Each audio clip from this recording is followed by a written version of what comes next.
So in the previous paragraph, I closely read the uh, in the previous video, I closely read the opening paragraph of the essay, Where Do We Stand? And I made an analysis. I missed one point which I would like to talk about here, then move on to second paragraph. The subject matter of this essay is non-verbal communication. And one meaning of non-verbal communication, as you read in the section reviewing the topic, is body language, or how people stand, how people use space. And right in the opening paragraph, Lisa Davis introduces her topic, how people communicate in public places. The central idea, the central subject matter of this essay is how people communicate with one another in public places and how there are problems. And right in the first paragraph, Lisa Davis, in this dramatic scene, shows a Middle Eastern fellow having a conversation with an American fellow. And then she shows how these two people are using space. The Middle Eastern tries to come close, and the American tries to maintain a distance, and how their different assumptions about space use leads to misunderstanding between the two. So this is what I missed in the previous video to tell you. I repeat again. I repeat again. Lisa Davis introduces the idea of non-verbal communication and the use of space and the confusion that it creates right in the first paragraph. Another thing that I missed in the first video was talking about the audience. If you see the last sentence in this paragraph, you have an American, you. There is something called rhetorical analysis. I repeat, rhetorical, rhetorical analysis. Rhetorical analysis is analyzing how a writer tries to persuade their reader about their views. In rhetorical analysis, we pay attention to who is speaking, the writer or the speaker, or we also call it a rhetor, Rhetor. In rhetorical analysis, we pay attention to who is speaking, and the person who is speaking is known as the rhetor, Rhetor, or the author, or the writer, or the speaker. Then we pay attention to who is the addressee, or who is the audience, or who is the listener, or who is the reader. So see the first line in the first paragraph. Call it the dance of the jet set and ask a question. Who is speaking here? Who is saying this sentence? Call it the dance of a jet set, a diplomat's tango, a man from the Middle East, say, falls into conversation. Who is speaking this sentence? Is it a man? Is it a woman? Right? Is it a diplomat? So the person who is speaking this sentence here is called the rhetor, or the speaker, or the writer, or the author. Now, when somebody speaks, nobody speaks in vacuum. They speak in a context. If somebody is speaking, there must be people around them to listen to them. So here it says at the end of the paragraph, you have an American. So who is this you? This you is the reader. This you is the audience. This you is the listener. This you is the addressee. In other words, this you may be the American people to whom this essay is addressed. If you read the whole essay, you will realize that this essay most probably was written for American audience. This essay by Lisa Davis was written for those Americans who come outside America and who go around the world. And Lisa Davis is talking to American people, and she is telling American people to mind their cultural assumptions about space use if they happen to go to other countries, if they want to have a successful business career or successful diplomatic career. So the audience is American people. The speaker is American, audience is American. So I said in rhetorical analysis, we pay attention to the speaker and audience. Second is we pay attention to occasion. The third element in a rhetorical analysis is occasion. Occasion means when was this essay written? 1990. Where was this essay published? In the health magazine. Occasion means what is the context? Who is speaking? Where are they speaking? So the close occasion is there is a cocktail party.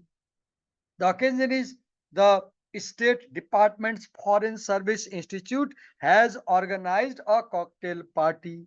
And most probably, this cocktail party is taking place at the end of a training, cultural training for American diplomats and business people. Most probably. So the occasion is there is a training organized for American people, and at the end of the training or during the training, there is a cocktail party. And the purpose of this cocktail party is to train them in socialization process. There are people from different cultures in this party and they are socializing, and this is a right occasion for them to learn how people from other culture use space, right? So occasion, first I said consider rhetor or speaker, then I said consider reader or listener or addressee, then consider occasion. Then another element is message. Now we have just read the opening paragraph, so right now we cannot conclude about what is the message of this essay. We will talk about the message when we finish all 18 paragraphs. Then another element is cultural values. Right now we have just read only one paragraph, so we won't talk about cultural values also right now. We will talk about cultural values when we finish all the 18 paragraphs. This was something I missed talking about in the previous video. Now let me move to second paragraph. Let me first read. What do you do when an amiable chat leaves one person feeling vaguely bullied, the other unaccountably chilled? Now, in the first paragraph, I told you that the drama begins in a very normal way. Two people having cocktail party and having a conversation. Then, toward the middle of the first paragraph, the Middle Eastern fellow walks forward and the American fellow walks backward, edges backward, and there we sense a tension, a conflict between the two people. Now, this hint of the conflict that Lisa Davis presents in the middle of the first paragraph is further developed in the opening of the second paragraph. If you see, she poses a question, what do you do? Now, this you in the second paragraph is the audience, is the addressee, and this you must be an American because this essay was written for the American people. So, what do you do means what does an American do when an amiable chat leaves one person feeling vaguely bullied? So, in the first paragraph, who might be feeling bullied? Definitely the American, because it is the Americans who have to edge back and who have to move in the corner because they edge backward, they keep edging backward until they reach the corner and there is no space to move back. And the Saudi Arabian keeps moving forward. And at the end, a Saudi Arabian is in a sense covering the American, right? Very closely, physically. And the American feels that he's being bullied. And the Saudi feels chilled because he thinks that the American likes it. So, in the second paragraph, opening sentence, which is a question, interrogative sentence, the problem which was hinted in the first paragraph, that problem is further developed. And this is the problem which this essay discusses. What do you do when an amiable chat leaves one person feeling vaguely bullied, the other unaccountably chilled? Things would be simpler if these jet setters were speaking different languages. Now you know exactly what is the occasion. Who are jet setters? Jet setters are wealthy and fashionable people who travel widely and frequently for pleasure. So this is a party where there are wealthy international American travelers who travel from country to country in connection to their business. And for these travelers, there is a program organized to train them about cultural affairs. And she says things would be simpler if these jet setters were speaking different languages. When you speak one language and when the other person speaks another language, you can hire a translator. You can hire a moderator. They will translate your views into another language. But the problem here is it's not about language. It is about the language of space. So the subject matter of this essay is the language of space. The subject matter of this essay is the language of space. Right in the second paragraph, Lisa Davis makes very clear about the subject of the essay. So once again, I wrap up. In second paragraph, Lisa Davis further develops the problem which she hinted in the first paragraph, and she clearly says that one person is feeling bullied, another person is feeling chilled. This is the problem. And now in the third, fourth paragraph, Lisa Davis will further develop this problem. And another thing I said, the addressee you, which means this you must be the American. Then another thing I said, occasion, etc. There are international rich wealthy people who travel from country to country, and this program has been organized for them.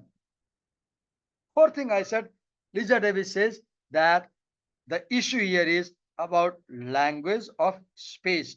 Note down this word, language of space. I repeat again, this essay is about the language of space. Now do you realize no two people speak the same language the same way? So no two people use space the same way. I repeat, no two people speak same language the same way. No two people use space the same way. That's what brings problems. Now I stop here, and in the next video I'll move to paragraph 3. And in this paragraph, the new thing I did was I talked about a rhetorical analysis. So here is a question for you to write an answer and show me. Note down the question. What do you understand by rhetorical analysis? Second part of the same question. What are some of the elements of the rhetorical analysis? Okay. Now answer this question. One more thing that I missed slightly, let me tell you now. In the opening paragraph, Lisa Davis presents the context of the argument. And let me tell you, every argument emerges out of a context. There is a situation, there is a place, cocktail party, there are people, jet setters, something is happening, and there emerges an issue or problem. And out of this problem, the writer develops his or her major argument. And as we move ahead in paragraph 4, we will see what the major argument is. This was something I had missed in the previous video. So I stop here. I give you one question. What was the question? Take your pen, note down. What do you understand by rhetorical analysis? What are the components of rhetorical analysis? You can add some more things about your understanding in the answer and bring a this written assignment to class when you come to my class. Thank you. Watch next video for the analysis of paragraph 3.